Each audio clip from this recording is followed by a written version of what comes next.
Não, Gustavo, aquele negócio que você fez, Gustavo. Aqui o ombro. Aí para ele não.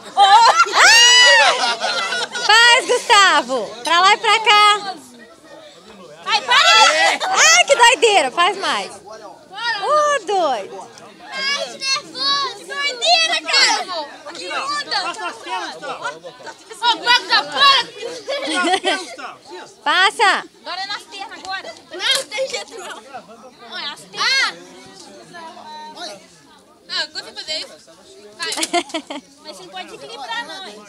Agora se vira nos 30, hein? Vai mandar o seu Faustão.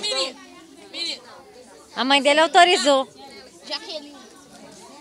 Não. Vai, Gustavo. Bom. Só não gosta de barulho. Jaqueline, né? Não, bom. Também é gostoso.